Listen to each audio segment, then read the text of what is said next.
शुएब शाहीन साहब बैठे हुए हैं, मगर उनकी ही हुकूमत ने, इमरान खान ने ही जो है action in aid of civil power अपने ही सूबे में लगा दिया, यानी कि वारंट के बगैर आप किसी को भी उठा सकते हैं और अदालत में पेश करने की कोई ज़रूरत नहीं। तो सर, आपकी भी हुकूमत ने यही कुछ किया, आपकी भी पार्टी ने यही कुछ किया है, मगर अब ये जो कानून लेके आए हैं, आपने इसको पढ़ा है, वो कहते हैं कि जी आर्टिकल 10 का हवाला दिया गया है, आप इसको कैसे पढ़ रहे हैं?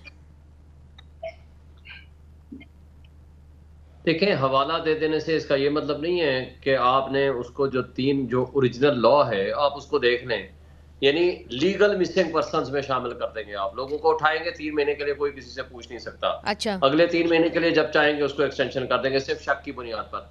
यहाँ शकूक व शुबहात कैसे पैदा होते हैं? मैं आपके सामने बैठा हूँ, 9 दहशतगर्दी के पर्चे मेरे खिलाफ हैं। हाँ।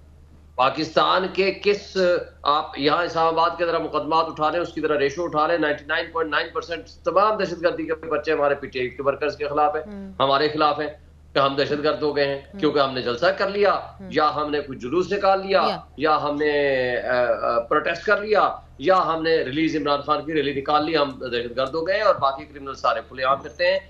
ये इनकी बेईमानी और बदमाशी है। सीधी सीधी बात है, इस मुल्क के 25 करोड़ आवाम को जिंदा रहने का हक नहीं देना चाहते। ये कठपुतली जो ऊपर बैठे हुए हैं, जो हारे हुए हैं, फॉर्म 47 की पैदावार हैं, ये पार्लियामान तो है ही नहीं, इनके पास क्या अख्तियार और इख्तियार है। एस्टैब्लिशमेंट वालों का, वो पुराने जमाने में वो अली अहमद कुर्द कहा करता था एक ब्रिगेडियर पूरी पार्लियामेंट में भारी है, अब तो एक कांस्टेबल पूरे पार्लियामेंट में भारी है। वो बंदूक को उठाता है, जाकर पेश करता है, उनके जरिए 26 अमेंडमेंट करा देता है, और उसके अलावा जो कुछ हो रहा है हम इसको क्या कानूनी नहीं, मगर अब आपका पाकिस्तान तहरीके इंसाफ की डिमांड क्या होगी? जो 26वीं आईनी तरमीम है, वो तो ऐसा लग रहा है कि आईनी बेंच ही सुनेगा। आप क्या चाहते हैं कि फुल कोर्ट, सुप्रीम कोर्ट का सुने?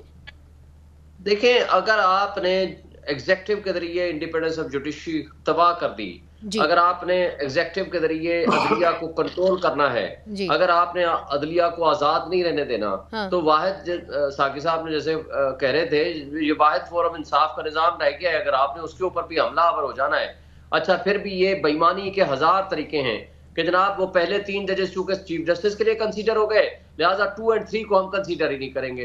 अच्छा जी, आप अमीनुद्दीन साहब से शुरू करें, फिर बीच में से जी हम सीनियरिटी के प्रिंसिपल को फॉलो करेंगे, फिर यूं फॉलो करेंगे कि बलूचिस्तान के 2 जज हैं, उन सब दोनों को शामिल कर लेंगे।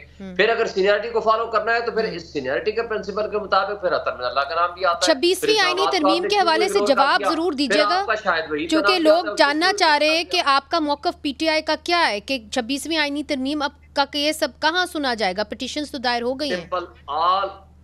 तमाम जजेस सुप्रीम कोर्ट के वो सुने, इसलिए कि यही रावलपिंडी डिस्ट्रिक्ट कोर्ट के केस में ये तय हुआ था, ये प्रिंसिपल कि फुल कोर्ट बैठेगी, और उसके अलावा कि कोई भी आईनी तरमीम, जो कोई आईनी तरमीम कहना भी जुर्म है, ये आर्मी तरमीम है। इस तरह की तरमीम जिस अंदाज में की गई है, बंदे उठाओ, किसी के बेटा उठाओ, बच्ची उठाओ, लोगों को मारो, तशद्दुद करो, या पैसे दो, उनके जरिए तरमीम कर लो, और इस तरमीम के अंदर ये जो बेसिक स्ट्रक्चर या basic feature of the constitution के खिलाफ है, सारे जजेस बैठे, उसको सुने, पहले इसकी वैलिडिटी को देखें, चेक करें, उसके बाद जो इसका है कि कॉन्स्टिट्यूशनल बेंचेस रहने हैं, नहीं रहने हैं, और किस तरीके से आगे प्रोसीड। अच्छा, मगर ये आप जो कह रहे हैं शुएब शाहीन साहब, ये मुमकिन भी होगा कि नहीं होगा?